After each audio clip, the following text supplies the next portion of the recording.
devemos evitar sofrimentos, dores e devemos até fazer o possível para melhorar todas as situações. A Bíblia nos fala sobre diligência. Isso significa fazer o melhor que podemos em relação a todas as coisas. E quando não podemos dar conta disso sozinhos, devemos buscar ajuda na área em que nós precisamos de ajuda. E ajudar outras pessoas na área ou nas áreas nas quais a gente pode estender as mãos para outras pessoas.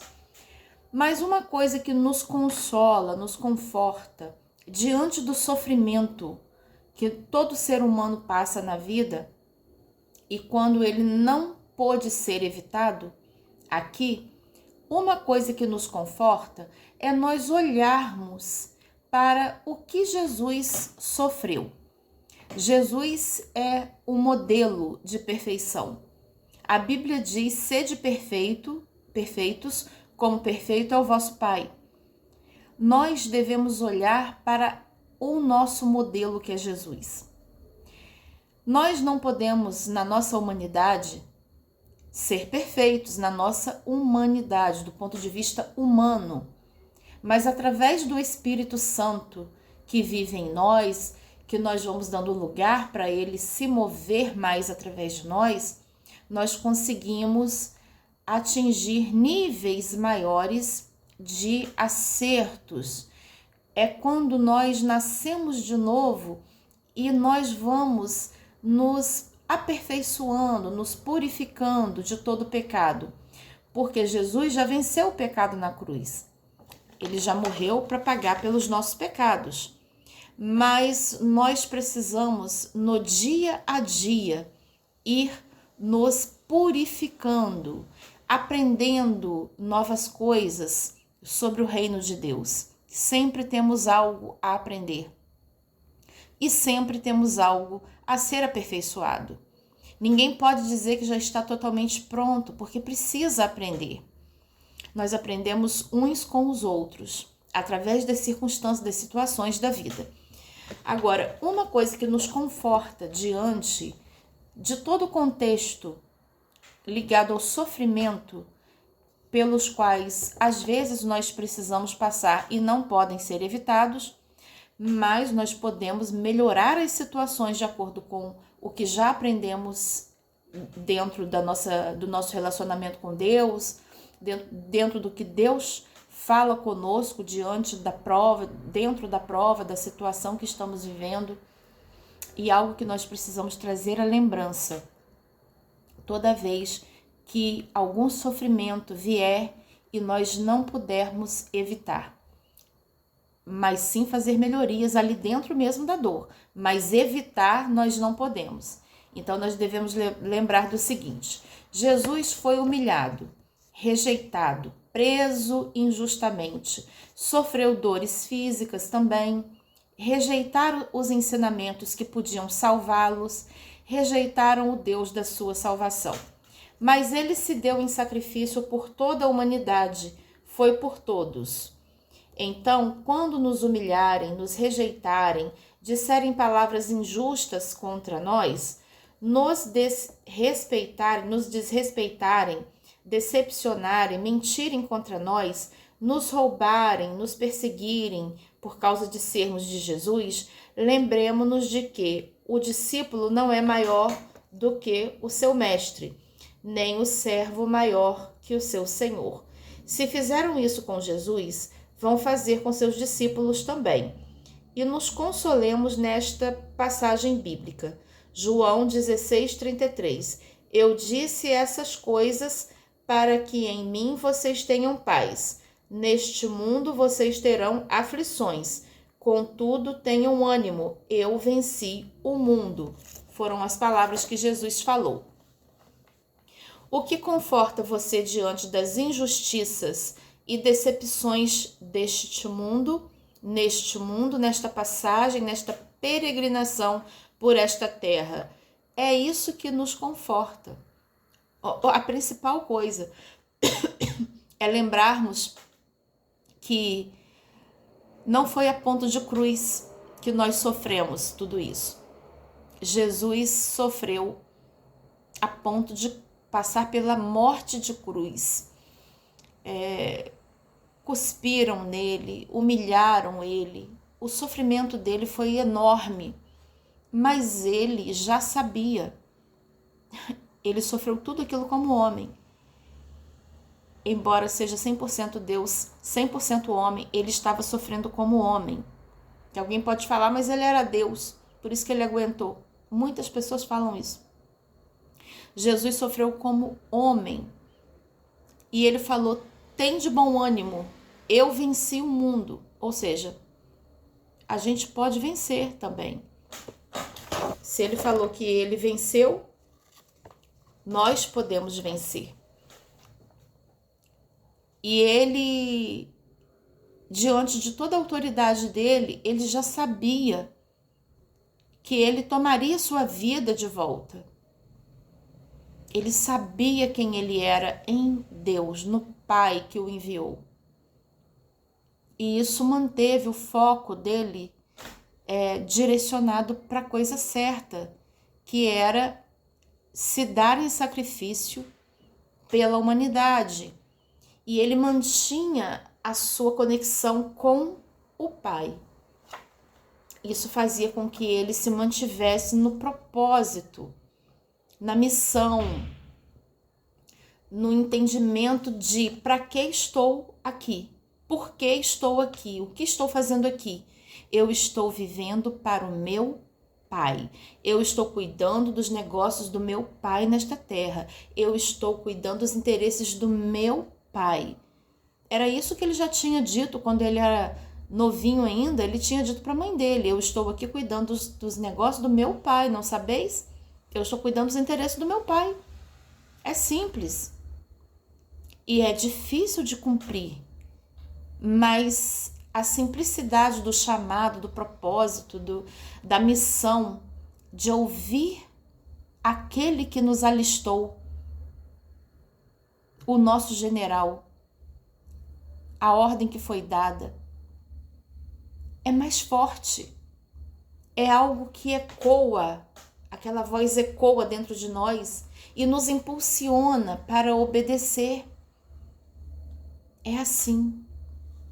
Então Jesus, ele não tinha nada, ele não cogitava de nada desse mundo e ele estava ligado no propósito dele. E quando nós passamos por qualquer luta nessa terra, por qualquer sensação de rejeição, de injustiça, decepção, nós devemos nos lembrar de Jesus. Ele foi acusado de coisa que ele não fez, falaram mentiras contra ele, acusaram Jesus nas suas motivações, por que ele estava pregando para as multidões, curando. As pessoas queriam não olhar para os milagres, mas olhar em por que ele estava fazendo aquilo. Será que ele queria ser algum líder político?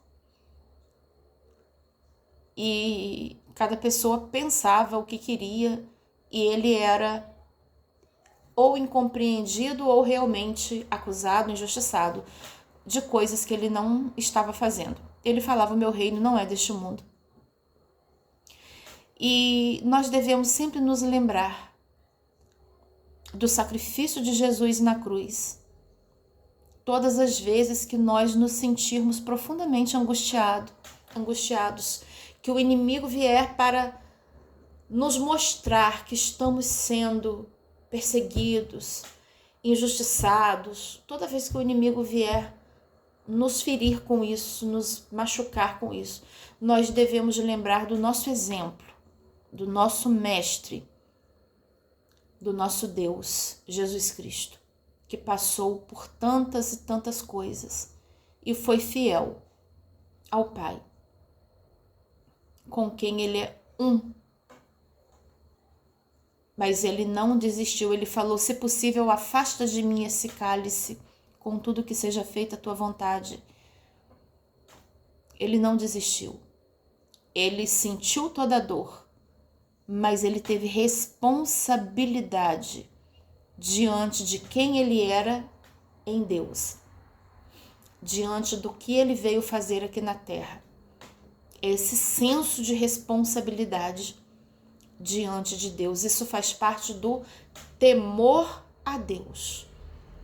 Porque toda gente que não tem temor a Deus, que não tem reverência a Deus, o final não é bom. Porque o temor a Deus é o princípio da sabedoria. E é o que nos traz vida, nos traz livramento. E outra coisa que nós devemos lembrar, diante das situações de dor, de sofrimento, de rejeição, decepção, injustiça, é para onde nós estamos indo. Nós estamos indo para onde? Para a Nova Jerusalém. É isso. Nós estamos indo para a Nova Jerusalém, para a pátria celestial. Nosso lugar não é neste mundo aqui, onde estamos como peregrinos. Nós estamos indo para a Nova Jerusalém. O tempo passa rápido. E nós estamos indo para a Nova Jerusalém. Parece simples. Eu já sei disso. Estou cansado de ouvir isso. Estou cansado, cansada, já ouvi tantas vezes. Mas estamos vivendo como quem está indo para a Nova Jerusalém? Porque se estivermos vivendo como quem está indo para a Nova Jerusalém, nós vamos nos aborrecer menos com injustiças, perseguições, decepções, palavras mentirosas, distorções do que falamos, da realidade, pessoas que querem pegar a gente no redil de palavras para a gente cair, como eles faziam com Jesus. Não vai ser diferente com quem segue a Jesus. E distorcendo tudo que a gente fala, inclusive as nossas motivações. Mas nós precisamos ouvir Deus, como Jesus ouviu, para não nos perdermos do firme propósito do que estamos fazendo nesta terra. Nós estamos aqui na terra a serviço de Jesus Cristo. E nosso rumo é rumo à Nova Jerusalém, para viver na eternidade junto com Jesus Cristo. Nós nascemos para adorar a Jesus Cristo e servi-lo. Esse é o propósito, cada um na sua medida. O talento foi dado a cada um segundo a sua capacidade. Uns mais, outros menos, mas todos receberam talentos. Ninguém ficou sem receber. Teve quem recebesse um só, mas recebeu. E é para multiplicar. Não é para esconder o talento. Não é para esconder. Tem muita gente que quer multiplicar os seus talentos, mas quer que o seu vizinho, o seu irmãozinho que está na caminhada aqui na terra com ele, esconda o seu próprio talento. Ele quer desenvolver o dele, multiplicar o dele, mas quando é a vez do próximo multiplicar o próprio talento, tem gente que não gosta de ver o outro multiplicando o próprio talento dele. Mas quem vai acertar contas com cada servo naquele grande dia, e essa prestação de contas já acontece aqui na caminhada que nós estamos também, quem acerta as contas conosco e se aumenta a capacidade, se diminui, quem faz isso é o Rei dos Reis, é Jesus Cristo. Não é o fulano que é maior ou que é menor, quem está falando de fora. Quem a gente acerta contas é com Deus. No final, é sempre entre nós e Deus esse ajuste de contas. A Bíblia nos diz: amai-vos uns aos outros. Mas não é para colocar o apoio uns nos outros. O apoio é em Deus. E antes de amar-nos uns aos outros, nós devemos amar a Deus e obedecer a Ele. porque aí esse amor aqui na terra uns aos outros vai acontecer de forma correta, porque Deus estará à frente. E antes de fazer qualquer coisa de benefício ou de alguma coisa que eu tenha que fazer para o outro, eu preciso obedecer a Deus para saber qual é a minha esfera de alcance, o que Deus requer de mim. Então é entre a pessoa e Deus. Se nós ficarmos olhando circunstâncias e as milhares de vozes diariamente que a gente ouve, sem contar os pensamentos intrusivos que também às vezes acontecem, isso não é de agora, as pessoas passam por isso. A gente sabe que até Jesus foi tentado no deserto. A gente sabe que o inimigo ele se retira, mas ele procura uma ocasião depois. Nós devemos estar vigilantes. A Bíblia diz que quem está de pé, cuide que não caia. É uma vigilância. Vigiar e orar. A palavra vigiar vem antes de orar. Tem que vigiar. Mas Deus nos ajuda, é Ele que nos esforça, é Ele que nos sustenta, é Ele que nos segura pela sua mão direita, é Ele que nos conduz. Se não fosse por Ele, a gente não estaria nem respirando. Então, toda vez que tiver um aborrecimento que tira do eixo, um sofrimento muito grande, lembre-se da cruz, do sacrifício de Jesus na cruz. Lembre-se da ressurreição, que ele venceu a morte. Ele venceu toda a dor, ele venceu tudo aquilo que ele passou no momento da crucificação. E venceu, ele passou por aquilo como homem, mas ele venceu já ressuscitando e depois teve a sua ascensão. E Jesus Cristo é Deus e está vivo.